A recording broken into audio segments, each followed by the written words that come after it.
फिर पूरा नहीं आता। सुनो भाई, ध्यान से सुनना। रेड ब्लड सेल होता है ना, रेड ब्लड सेल होता है यार। रेड ब्लड सेल में मैंने सुना है हीमोग्लोबिन होता है। रेड ब्लड सेल में हीमोग्लोबिन होता है भाई। अब और सुनना भाई, आरबीसी में जो हीमोग्लोबिन होता है, हीमोग्लोबिन में 2 प्रकार की प्रोटीन की चेन होती है। ये है सिंपल। तो आरबीसी में हीमोग्लोबिन है, हीमोग्लोबिन में 2 प्रकार के प्रोटीन की चेन। एक बार दोबारा लिखते हैं भाई, आरबीसी में हीमोग्लोबिन है और हीमोग्लोबिन में 2 प्रकार के 2 टाइप्स ऑफ ग्लोबिन प्रोटीन की चेन है। अच्छा, दोनों के नाम बताओगे? बिल्कुल भाई, एक है अल्फा ग्लोबिन चेन और एक है बीटा ग्लोबिन चेन। आसान है, ये 2 प्रकार की चेन है। इनमें एक है अल्फा ग्लोबिन चेन और एक है बीटा ग्लोबिन चेन। थोड़ा सा दिमाग लगा लो, काम चल जाएगा। तो मैं आपसे ये कह रहा हूं कि हमारे रेड ब्लड सेल में हीमोग्लोबिन है, हीमोग्लोबिन में 2 प्रकार की चेन है, एक तुम्हारी अल्फा ग्लोबिन चेन है, दूसरी तुम्हारी बीटा ग्लोबिन चेन। अब और सुनो जरा ध्यान से यार, आपके शरीर में जो क्रोमोसोम नंबर 16 है और आपके शरीर में जो क्रोमोसोम नंबर 11 है, मैं फिर से कह रहा हूं, आपके शरीर में जो क्रोमोसोम नंबर 16 है और आपके शरीर में जो क्रोमोसोम नंबर 11 है। चल पहले तू बता अपने बारे में। सर आपको पता नहीं है? मैंने कहा नहीं, मुझे नहीं पता, तू बता। कहता है आपको पता नहीं है कि क्रोमोसोम नंबर 16 ऑटोसोम कैटेगरी का क्रोमोसोम। मैंने कहा वो तो 11 ऑटोसोम। कहता हां, 11वां क्रोमोसोम भी ऑटोसोम होता है। शायद 46 में से 45 और 46 से तो 6 क्रोमोसोम होते हैं। लास्ट वाले जो 2 होते हैं XXY, बाकी सारे 44 ऑटोसोम्स होते हैं भाई। तो शुरू के 44 तो ऑटोसोम होते हैं ना, तो उसमें 16वां भी तो शुरू के 44 में ही आएगा। नहीं, ये भी शुरू के 44 में ही तो आएगा, ऑटोसोम। सिंपल ये। चल बताइए यार अपने बारे में। सर मेरे अंदर ना, मैंने कहा हाँ दो, एक दूसरे के बेहद नजदीक। मैंने कहा अच्छा, आपस में जुड़े हुए। मैंने कहा अच्छा, जीन होते। तो बताइए। कहता है मेरे पास तो सिर्फ एक ही जीन होता है गुरुजी। मैंने कहा ठीक है भाई, तेरे पास जो है 2 एक दूसरे के बहुत नजदीक जीन होते हैं और तेरे पास सिर्फ एक ही जीन होता है। दोबारा सुनो भाई। सर मेरे पास, मैंने कहा हाँ 2, मैंने कहा हाँ, एक दूसरे के बेहद नजदीक जुड़े हुए जीन होते हैं और सर मेरे पास एक ही जीन होता है सर। मैंने कहा ठीक है भाई, दिमाग में लगा। तो मेरे पास तो 2 एक दूसरे के बहुत नजदीक जुड़े हुए जीन है, मेरे पास एक ही जीन है। नाम नहीं है उनका? हाँ सर, एक जीन का नाम है HBA1 और एक जीन का नाम है HBA2। सिंपल। हाँ भाई सर, वो HBB जीन है। मैंने कहा ठीक है, नाम बता। कहता है एक जीन का नाम है HBA1, एक जीन का नाम है HBA2। जीन का नाम है भाई, ये जीन के नाम है, और इसमें जो जीन है उसका नाम है HBB। थोड़ा दिमाग लगाना आप लोगों ने। अब आप बोलना सीख लो। पहले आपने मेरे से कहा रेड ब्लड सेल में हीमोग्लोबिन है, हीमोग्लोबिन में 2 प्रकार की चेन है, अल्फा चेन, बीटा चेन, आपने मुझसे ये भी कहा कि क्रोमोसोम नंबर 16 जो है और 11 जो है, ये दोनों ऑटोसोम होते हैं और इसके अंदर तो 2 काफी नजदीक जुड़े हुए जीन है, दोनों के नाम है, और वहां तो एक ही जीन है, उसका भी अपना नाम। अच्छा, ये करते क्या है? ये जीन क्या करते हैं? यही तो बनाते हैं चेन। अच्छा ठीक है, सुनो, आधी आधी नहीं बनाते, पूरी चेन बनाता हूँ, पूरी चेन बनाता हूँ। मैंने कहा ठीक है, जब तू भी पूरी चेन बनाएगा, तू भी पूरी चेन बनाएगा, तो एक बार में 2 चेन बनेगी। सिंपल ये। तो सर मैं भी ये चेन बनाता हूँ, मैं भी ये चेन बनाता हूँ, आधी आधी नहीं बनाते, पूरी मैं बनाता हूँ, पूरी मैं बनाता हूँ। मैंने कहा एक बार में 2 चेन बनती होगी, तो मैं लिख देता हूँ कि ये दोनों के दोनों जो है, ये वाली चेन बनाते हैं, प्रोड्यूस। सर उस चेन को गुरुजी मैं बनाता हूँ। मैंने कहा ठीक है भाई, तू बनाता है उस चेन को भाई। सिंपल ये है। तो ठीक है भाई, तुम बनाते हो ना इसको? कहते हैं हाँ सर मैं भी बनाता हूँ, मैं भी बनाता हूँ, एक बार में 2 चेन बन जाती है। मैंने कहा ठीक है यार, कोई बात नहीं। और सर बनाता हूँ मैं चेन को। मैंने कहा ठीक है यार, कोई बात नहीं, मैं मना नहीं कर रहा हूँ, बनाता हूँ, अच्छी बात है, बनाओ। सिंपल। अब एक चीज और है, जरा ध्यान से सुनना। तुम बनाते क्यों हो इस चीज को? कहते हैं क्योंकि गुरुजी हम ना डोमिनेट होते हैं। डोमिनेट। मैंने कहा ठीक है भाई, तुम डोमिनेट हो तो इसलिए चेन बना रहे हो, डोमिनेट तो काम तो करेंगे। सिंपल। तो ये डोमिनेट तो मैं भी हूं, जब तो काम कर रहा हूं। डोमिनेट तो मैं भी हूं, तभी तो मैं काम कर रहा हूं। अब एक बात बताओ, कल को ये जो जीन है, अगर ये तुम्हारे अंदर ना हो, ये का मतलब ना हो, या ये तुम्हारे अंदर मुकर जाए, मुकरने का मतलब बदलना। सिंपल। आप कल को किसी बात से मुकर गए, इसका मतलब आप तो बदल गए, और बदलना इज म्यूटेशन। सिंपल। कल को ये जीन तुम्हारे अंदर ना हो, डिलीट, या ये कल को अपना काम चेंज कर दे, म्यूटेशन। सिंपल। तो भाई एक बात बताओ, जब तक काम कर रहे थे डोमिनेंट थे, और जिस दिन ये नहीं रहे या मौका लगे उस दिन तो ये काम नहीं करेंगे, रिसेसिव हो जाएंगे। नहीं, जिस दिन ये अपने काम से मुकर गए भाई, जो तुम्हारा काम है, जिस दिन तुम उससे मुकर गए तुम तो काम ही नहीं करोगे यार, तुम तो रिसेसिव हो जाओगे भाई। सिंपल ये चीज है, थोड़ा दिमाग लगाना है, थोड़ा सोचो। अब मैं हूं भाई, मैंने कोई किसी बात का कमिटमेंट दिया, मैं तो पता है कमिटमेंट में ध्यान से सुनना, दो चीजों में बदल जाएगा मेरा। अगर मैं मर गया अब कहां से करूं कमिटमेंट पूरा, क्योंकि मैं तो मर गया ना, डिलीट ही हो गया मैं तो दुनिया से। या मैं जिंदा तो हूं लेकिन मैं अपने बदल गया, मैं बदल गया कहां से, तुम तो कहोगे साले तूने परसों जुबान को छोड़ दी थी, आज जिंदा है तूने जुबान बदल ली। और मैं मर गया तो भी काम नहीं होगा, मैं बदल गया तो भी काम नहीं होगा। सिंपल सी बात है, चाहे आप मर जाओ चाहे आप बदल जाओ, आप काम नहीं कर रहे रिसर्च। सिंपल सी बात है। अच्छा एक बात बताओ, अगर ये जीन कल को नहीं रहे तो काम नहीं होगा, और अगर कल को वो जीन नहीं रहा या बदल गया तो काम नहीं होगा भाई, काम नहीं हो रहा रिसर्च का भाई। अगर बताओ यहाँ कौन सी जीन बन रही, अल्फा। क्यों नहीं बन रही, अपना बदल गया ना, तो जीन बदल गया ना, काम नहीं कर रहा, वो है ही नहीं, काम कहाँ से करेगा, काम नहीं होगा तो बताओ कौन सी जीन बन रही है, alpha. Alpha gene, alpha thalassemia भाई, ये अल्फा थैलेसीमिया। और यहाँ पे आप देख रहे हो वो जीन है ही नहीं, या वो बदल गया, काम नहीं करेगा, चेंज नहीं बनेगी, बीटा थैलेसीमिया, ये बीटा थैलेसीमिया है। वैसे मैं आपको एक बात बताऊं, मैं आपको बीमारी पढ़ा रहा हूँ थैलेसीमिया, और मैंने आपको कितने प्रकार की बताई, दो, ये वाली सिंपल ये। अब आपसे कोई पूछे क्या पढ़ा रहा है, बोलना थैलेसीमिया बीमारी पढ़ा रहा है। क्या होता है ये बीमारी, बोलना इस बीमारी में किस रोजन, ये बीमारी में क्या होता है, बेसिकली ये बीमारी दो तरह की होती है, पहली वाली दूसरी बीमारी। इसमें ये चीज नहीं बनेगी, इसमें ये चीज नहीं बनेगी, क्यों नहीं बनेगी, वो जीन खराब है या वो है ही नहीं, जीन बदल गया या है ही नहीं, तो कहां से बनेगी, सिंपल ये। अब मैं इंग्लिश में कह देता हूं, सुनो, thalassemia can be classified into two categories. Thalassemia जो है वो दो कैटेगरी में क्लासिफाइड है, अकॉर्डिंग टू दैट कि which haemoglobin chain is affected, कौन सा हीमोग्लोबिन की चेन अफेक्टेड है उस हिसाब से इसका टाइप बन जाएगा। If alpha globin chain is affected, then alpha thalassemia occurs. If beta globin chain is affected, then beta thalassemia. Simple सी बात है भाई, तेरे को चलाने के लिए वो जीन उसमें और तेरे को चलाने के लिए वो जीन है उसके पास, सिंपल सी बात है। अच्छा ये बताओ, ये जो बीमारी हो रही है ये रिसेसिव होने से हो रही है या डोमिनेंट होने से? रिसेसिव होने से। आपको लिखना चाहिए कि थैलेसीमिया की बीमारी जो है वो रिसेसिव होने से होती है। अच्छा ऑटोसोम से जुड़ी हुई है बीमारी या सेक्स क्रोमोसोम? ऑटोसोम से। आपको लिखना चाहिए कि ये तो ऑटोसोम से जुड़ी हुई है, सिंपल। तो ये बीमारी ऑटोसोम से जुड़ी हुई है और ये बीमारी रिसेसिव होने पे हो रही है, रिसेसिव होने पे हो रही है। थैलेसीमिया के शुरू के चार शब्द पढ़ो, देखो समझ आ जाएंगे।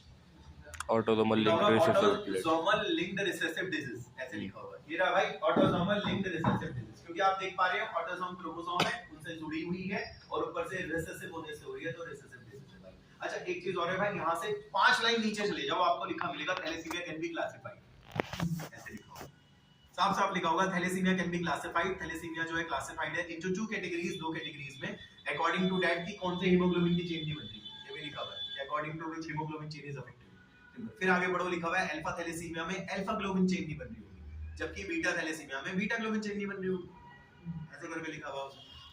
ठीक है भाई, इतनी बात क्लियर हो गई। अच्छा और आगे सुनना भाई, ध्यान से सुनना। मैं कह रहा था ये मेरा बाप है और ये भाई मेरी मां है, नहीं फिर से सुन लो, मैं कह रहा था कि ये मेरे फादर हैं और ये मेरी मदर है,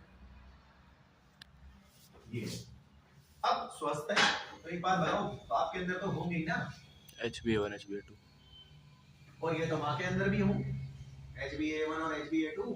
अब मेरे से ये मत पूछना कि वो भाई HbA1 HbA2 क्या है, मैंने तुम्हें बताया है क्या है, तो ये मेरे फादर के अंदर भी है, मेरी मदर के अंदर भी है। अबे मेरे फादर में HbB भी तो होगा भाई, और मेरी मदर में भी तो होगा ये HbB, फादर मदर दोनों में होगा, तो आप समझाना यार, ये पापा में होगा मम्मी में भी होगा, दोनों में होगा, और भाई पापा में होगा मम्मी में भी होगा, दोनों में होगा। अच्छा एक बात और बताता हूं मैं आपको, थोड़ा ध्यान से सुनना, कौन सी चेन बना रहा है अल्फा, कौन सी चेन बना रहा है अल्फा, कौन सी चेन बना रहा है अल्फा, कौन सी चेन बना रहा है अल्फा। शायद आप वीडियो में कहा भी था कि अल्फा चेन बनाते हैं, सिंपल। तू कौन सी बना रहा है, कहता बीटा, तू कौन सी बना रहा है, कहता बीटा। मैंने कहा था कि ये बीटा चेन बनाते हैं, सिंपल। अब एक बात बताओ, ऐसा हो सकता है किसी आदमी में, क्योंकि हमारे फादर तो हेल्दी है, बट ऐसा हो सकता है कि 4 में से, एक बात बताओ भाई ध्यान से सुनना, ऐसा हो सकता है किसी इंसान में 4 में से 1 खराब, सिंपल। ऐसा भी हो सकता है 2 खराब हो किसी की, ऐसा भी हो सकता है 3 खराब हो, ऐसा भी हो सकता है 4 भी खराब हो, ऐसा भी हो सकता है खराब ही ना हो। अब जैसे मेरे पापा है, मेरे पापा की तो दोनों ठीक है, मम्मी के भी दोनों चेन, सब कुछ सही है, मेरी मदर फादर को बीमारी है ही नहीं, सिंपल। तो भाई हमारे जो फादर मदर है उनको थैलेसीमिया नहीं है, क्योंकि उनकी तो सारी सही है, एक भी खराब नहीं है, सिंपल। हो सकता था ये खराब हो बाकी 3 ठीक हो, या हो सकता था ये खराब हो बाकी 3 ठीक हो, या हो सकता था ये खराब हो बाकी 3 ठीक हो, या हो सकता था वो खराब हो बाकी 3 ठीक हो, तो एक खराब हो बाकी 3 ठीक हो, सिंपल। ऐसा भी हो सकता था कि ये दो खराब हो बाकी दो सही हो, या वो दो खराब हो बाकी दो सही हो, या ये दो खराब हो बाकी दो सही हो, या वो दो खराब हो बाकी दो सही हो। ऐसा भी हो सकता था। क्या पता तीन खराब हो एक दो तीन, क्या पता तीन खराब हो एक दो तीन, क्या पता तीन खराब हो एक दो तीन और एक ही सही हो। और ऐसा भी हो सकता था सारी खराब हो। सिंपल। अब आप एक बात बताओ, अगर कोई खराब नहीं है तो कितनी चेन बनेगी? चार बनेगी। अगर एक खराब है तो तीन चेन बनेगी, क्योंकि एक खराब है वो तो नहीं बनाएगा, फिर बाकी बनाएंगे। सिंपल। अगर दो खराब है दो खराब है तो ऐसे कोई चेन बनेगी फिर तो। सिंपल। अगर तीन खराब है एक चेन बनेगी, चारों ही खराब है घंटा चेन बनेगी। सिंपल। यानी कि आप इंग्लिश में क्या कहोगे? बड़े ध्यान से सुनना, ये देखो कौन सा थैलेसीमिया है? Alpha thalassemia. मेरी बात सुनना, अल्फा थैलेसीमिया को चलाने के लिए तो तुम बैठे, अल्फा थैलेसीमिया को चलाने के लिए तो तुम बैठे, और तुम दोनों के दोनों एक दूसरे के, मैंने सुना है बहुत नजदीक हो, जुड़े हुए हो तुम, सोलह क्रोमोसोम पे। सिंपल। और मेरे बाप में भी और मेरी मां में भी हो तुम, यानी कि दोनों पेरेंट में हो तुम। ये इसके बाद लिखा हुआ है, आराम से पढ़ना। कहता है अल्फा थैलेसीमिया कंट्रोल करने के लिए, अल्फा थैलेसीमिया को कंट्रोल करने के लिए लिखा होगा दो एक दूसरे के बहुत नजदीक जुड़े हुए जीन हैं जिनका नाम HBA1 और HBA2 है, वो भी क्रोमोसोम नंबर 16 में, ऐसे लिखा हुआ है। सिंपल। और ये भी लिखा होगा ईच पेरेंट, दोनों पेरेंट में, ईच पेरेंट मतलब दोनों माँ बापों में। सिंपल। और सुनो तो एक बात बताओ, अगर भैया कल को यू जो है नहीं हो, या यू जो म्यूटेशन हो जाए, तो भैया यू ना हो, म्यूटेशन हो जाए, किसमें म्यूटेशन हो जाए? चाहे एक में हो, दो में हो, सब में हो जाए। ये भी लिखा है कि ड्यू टू, ऐसे लिखा होगा डिलीशन या म्यूटेशन, एक में या ज्यादा में, क्या पता चारों भी खराब हो, 4 ऐसे लिखा है, 1 मोर 4। सिंपल। आप समझो, वो कह रहा है, इसका मतलब समझो आप, वो कह रहा है क्या पता एक में डिलीशन म्यूटेशन हो, क्या पता ज्यादा में हो, क्या पता चारों में हो, तो 1 मोर 4। सिंपल। ऐसे हो। तो एक बात बताओ भाई, सुनना, जितना ज्यादा गड़बड़ होगी उतनी चेन कम बनती है, ज्यादा बनती है कम। इंग्लिश में क्या बोलते हैं? The more gene affected the less chain production. कौन सी वाली? Alpha beta? अल्फा। ये आगे लिखा हुआ, the more genes affected less alpha chain बनेगी, ऐसे लिखा हुआ है। आराम, ये इंग्लिश बड़ी कड़ी लिखते हैं। अब ये चलाओ, देखो, सोचो भाई, समझो। ऐसा है, ये जो बीटा थैलेसीमिया है, बीटा थैलेसीमिया को तो चलाने के लिए वो वाला जीन है ना, HBB जीन। तो बीटा थैलेसीमिया को चलाने के लिए तो HBB जीन है भाई, क्रोमोसोम नंबर 11 में, और वो भी बाप में भी है और मां में भी है, दोनों में। क्या पता वो सही हो खराब, क्या पता वो सही हो खराब, क्या पता दोनों सही हो, क्या पता दोनों खराब, कुछ भी हो सकता है भाई। ये आगे लिखा होगा भाई, बीटा थैलेसीमिया, जो बीटा थैलेसीमिया है उसको चलाने के लिए एक सिंगल जीन होगा, HBB जीन, क्रोमोसोम नंबर 11 पे, ऐसे लिखा होगा, वो भी दोनों पेरेंट के। और आगे देखो लिखा हुआ है, क्या पता एक खराब हो, क्या पता दोनों खराब हो, क्या पता ये खराब हो, क्या पता दोनों खराब हो। ये कह रहा है वो आपसे। आसान है, कुछ नहीं है, पढ़ोगे नहीं तो नहीं हो पाएगा भाई। एक तो ये बात हो गई आपकी। दूसरी मैं बताता हूँ आपको, सुनो, इसको भी सुनो, इतने तो क्लियर के बाद ये सुनो। और भाई क्या है तुम? कहता है सर मैं तो HBB जीन। मैंने कहा मैंने सुना है एक जीन में कम से कम 3000 बेस होते हैं। हाँ, 3000 बेस पेयर। मैंने ह्यूमन जीनोम प्रोजेक्ट में पढ़ा था। 3000 बेस का मतलब कितने बेस पेयर हो गए? 1500 बेस पेयर। अब जैसे एग्जांपल के लिए आप ये देखिए, ये है HBB जीन, 1 2 3 4 5 6 आपने बनाने हैं 1500 डंडे, क्योंकि भाई 3000 में 1500 चढ़ेंगे। सिंपल भाई, एक जोड़ी में 2 चढ़ते हैं, तो 1500 में 3000 चढ़ेंगे। भाई आपसे बोले ये क्या बनाया? बोले HBB जीन बनाया। फिर HBB जीन में 3000 बेस होते हैं यार, 3000 बेस का मतलब 1500 डंडे होते हैं। अब 1500 डंडों में मैं कोई 3 ले रहा हूँ, ये 3 ले रहा हूँ, ये वाले, ये है GAG। अब GAG है तो सामने CTC कॉमन सी बात है, सिंपल। ये फिर इधर भी होंगे कुछ, इधर भी होंगे कुछ, मुझे उससे कोई मतलब नहीं है। अच्छा एक चीज और जरा ध्यान से सुनना, मैंने सुना है DNA का एक का टेम्पलेट होता है, RNA बनाता है। हाँ। दूसरा वाला कोडिंग बनाता है, वो कोडिंग होता है। तो आप ये बताइए, अगर ये टेम्पलेट है तो RNA बनाया है, तो ये बताइए इससे जो RNA बनेगा क्या बनेगा? वो ठीक है, आगे G होगा, ठीक है, आगे G होगा, ठीक है, आगे G होगा। ये बनाया आपने mRNA पे 3 बेस का क्या होता है भाई? ये कोडोन। GAG कोडोन क्या बनाता है? Glutamic acid. ये गेम है। तो आप समझाना, कोई पूछे ये क्या है, बोलना भाई ये HBB जीन में तो डंडे, हाँ भाई 1500 तो होते ही होंगे। 1500 में से कोई से 3 डंडे मैंने तुम्हें बता दिए। अच्छा DNA का एक तार जो है वो RNA बनाता है, दूसरा वाला तार RNA। तो तू जो RNA बनाएगा, mRNA बना रहा है तो उसमें C से G बनेगा, T से A बनेगा, इससे G तो कोडोन है, कोडोन से ग्लू बनता है, और वैसे भी कोडोन mRNA पे होते हैं। सिंपल, ये बात हो गई। अब क्या हुआ ये देखिए, 1500 डंडे, 1500 डंडे, पता है क्या हुआ? एक बच्चे में ये वाला डंडा उल्टा हो गया, उल्टे का मतलब T ऊपर चला गया, A नीचे चला गया, तो ये हो जाएगा GTG। सिंपल, क्योंकि A नीचे चला गया और T ऊपर आ गया। ये जो है ना, ये AT, ये उल्टा हो गया सारा। सिंपल, अब AT उल्टा हो जाएगा तो T ऊपर, A नीचे आ जाएगा। सिंपल, ऐसे हो जाएगा। तो अब एक बात बताइए, आप तो कह रहे थे DNA का एक तार जो है वो टेम्पलेट है, और आप कह रहे थे डीएनए का एक तार जो है वो कोडॉन कोडिंग जो टेम्पलेट है भाई वो आरएनए बना है, तो इससे आरएनए बनेगा आपका ए मानेंगे। तो आपको पता है सी के सामने जी आएगा कि ए के सामने यू जाता है हाँ। और सी के सामने जी आएगा, यू से तो वेल बनता है, वेलाइन तो वेल बनेगा। सिकल सेल एनीमिया टॉपिक है।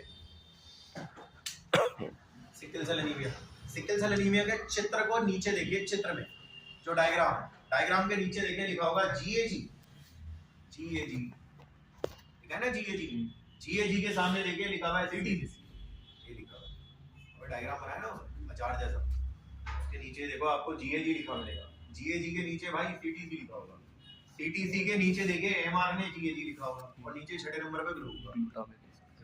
वहीं बगल वाला चित्र ये वाला है, उसमें जीटीजी लिखा होगा, उसके सामने सीएसी लिखा होगा, जीयूजी एमआरएनए लिखा होगा, वेल लिखा होगा। सिंपल ये चीज है भाई, ये ना भाई लिखा हुआ सिंपल आसान है, कुछ भी नहीं है। अब एक और बात बताता हूं आपको, ये बताओ ये क्या लिखा हुआ है छठे नंबर पे, ग्लू। ग्लू क्या करता है भाई, ग्लू योगेश भाई ऑक्सीजन को ज्यादा चिपकाता है, वेल वेल ऑक्सीजन को कम चिपकाता है, ये दिक्कत है सिंपल। अबे तू ऑक्सीजन को ज्यादा चिपकाएगा तो चिपक के आरबीसी तो भर भर के फूल हो जाएगा, और तू ऑक्सीजन को कम चिपकाएगा तो आरबीसी, ऑक्सीजन नहीं चिपकेगा तो आरबीसी फूलेगा कैसे, वो सूखा रह जाएगा। सिंपल है, एक गुब्बारा है, गुब्बारे में आप हवा भरे जा रहे हो, भरे जा रहे हो, भरे जा रहे हो, गुब्बारा फूलेगा भाई, आरबीसी फूल जाएगा। लेकिन गुब्बारे में हवा ही नहीं भरोगे, ऑक्सीजन नहीं चिपकाओगे, कहां से फूलेगा, पिचका रह जाएगा। और आरबीसी का पिचका होना शायद आपको बताया भाई, पिच कर रही है ऐसे सिकल सेल एनीमिया है, सिकल सेल एनीमिया में यही होता है भाई सिंपल। अब आप इंग्लिश में क्या बोलोगे, और एक बात बताओ भाई, जीन कौन सा लिया था आपने, एचबीवी लिया था, कौन सा लिया था आपने, एचबीवी। हमने जो बात करी थी वो एचबीवी जीन की बात, एचबीवी जीन कौन सी चेन बनाता है भाई, बीटा ग्लोबिन जीन, तो योगेश भाई बीटा जीन बनाता है, इस बात थोड़ी ना होना सिंपल है। तो मैं ये बात कहूंगा, दिस डिफेक्ट, ये जो बीमारी है, ये जो बीमारी है, दिस डिफेक्ट, ये जो बीमारी है, इस बीमारी में मैंने देखा भाई ग्लू की जगह वेल आ गया, ये देखा कहां आ गया, छठे नंबर पे, किसके, बीटा चेन है ना, बीटा चेन ही नहीं, बीटा हो गया, ये लिखा हुआ है सिकल सेल एनीमिया की 6 लाइन नीचे, सिकल सेल एनीमिया की 6 लाइन नीचे, दिस डिफेक्ट ऐसे लिखा है, और the defect is caused due to, ये लिखा हुआ 6-7 लाइन नीचे लिखा हुआ, the defect is caused due to, the defect, ये जो बीमारी है इज कॉज्ड ड्यू टू, ये इसलिए होती है ग्लूटामिक एसिड की जगह वेलाइन आ गया ना, छठे नंबर पे बीटा ग्लोबिन चेन है, ऐसे लिखा हुआ आप ये देख सकते हो, पूरा ग्लूटामिक एसिड उसकी जगह वेलाइन आ गया, वो भी छठे नंबर पे चित्र में दिख रहा होगा तो। और आगे देखो लिखा होगा उसमें पक्का ऐसा इसलिए हुआ है क्योंकि वो सिंगल ये चेंज हुआ था ना, एटी उल्टा पलट गया था, सब्स्टिट्यूशन ऑफ अमीनो एसिड की जगह जीयूजी हो गया था, शायद आप देख पा रहे हो ये रहा भाई जीएजी, और शायद आप देख पा रहे हो ये रहा जीयूजी, तो जीएजी की जगह जीयूजी हो गया था, ये भी लिखा हुआ सिंपल। अब एक बात बताओ यार, ये है बदलावा या वो है बदलावा, तो भाई वो तो नॉर्मल है, ये है बदलावा, बदले हुए के हालात ऐसे हैं कि ऑक्सीजन को ज्यादा चिपका रहा है, कम चिपका रहा है, इसकी वजह से आरबीसी फूल नहीं पा रहा है, पिछड़ा रह जा रहा है, ये आगे लिखा हुआ द म्यूटेंट हीमोग्लोबिन, जो बदला हुआ ये हीमोग्लोबिन है, इसके हालात कुछ ऐसे लिखा होगा कि ऑक्सीजन को कम चिपकाएगा, लिखा होगा लो ऑक्सीजन पॉलीमराइजेशन, जिसकी वजह से ऑक्सीजन का थोड़ा दिक्कत रहेगा, तनाव रहेगा, टेंशन रहेगा, और आरबीसी का शेप चेंज हो जाएगा, गोल की जगह साला बाइकॉनकेव सिकल लाइक स्ट्रक्चर, इसी के अंदर का टूटा हुआ टॉपिक है। अच्छा एक बात बताओ यार, आपने जीन कौन सा इन्वॉल्व करा है इसमें, एचबीवी, एचबीवी कहां होता है, एचबीवी बीटा ग्लोबिन चेन में, एचबीवी तो 11वें नंबर पे होता है, हां 11वें नंबर पे, ऑटोसोम है क्या, हां ऑटोसोम है, हां आप सोचिए, पहले दिमाग लगाइए, जो मैं तुम्हें पढ़ा रहा हूं ये एचबीवी जीन तो बता रहा हूं, हां एचबीवी जीन कहां है, 11वें नंबर पे है ऑटोसोम, तो ये बीमारी भी ऑटोसोम होगी, इसलिए सिकल सेल की पहली लाइन में लिखा हुआ है ये बीमारी भी तो ऑटोसोम रिसेसिव होगी, हां सिकल सेल की पहली लाइन में लिखा हुआ है बीमारी ऑटोसोम, ऑटोसोम इसलिए क्योंकि आप जो जीन देख रहे हो ना एचबीवी वो 11वें में है, 11वां ऑटोसोम है, इसलिए सिकल सेल की पहली लाइन में लिखा हुआ है। अब मैंने इससे पहले वाले बैच में भी सेम इतना ही पढ़ा था, और आपका भी बराबर आ गया, ठीक है, इक्वल है। कल की क्लास में क्या बताऊंगा ये बताता हूं, मैंने क्रॉस नहीं पढ़ाया तो मैं क्रॉस पढ़ाऊंगा, और भाई थैलेसीमिया में अंत की 3 लाइनें और शुरू की 4-5 लाइनें रह गई, सिकल सेल एनीमिया में भी रह गई, आपने सिकल सेल एनीमिया पूरा थोड़ी ना पढ़ा है, शुरू की 5 लाइन छोड़ी, और थैलेसीमिया में भी आपने शुरू की 4 लाइन छोड़ी, अंत की 3 लाइन छोड़ी, वो होंगी अगली क्लास में, वो क्रॉस है, जैसे बाप ऐसा है मां ऐसी है तो बच्चा कैसा होगा, तो वो क्रॉस हम नेक्स्ट क्लास में करेंगे, है ना, इससे आगे नेक्स्ट क्लास में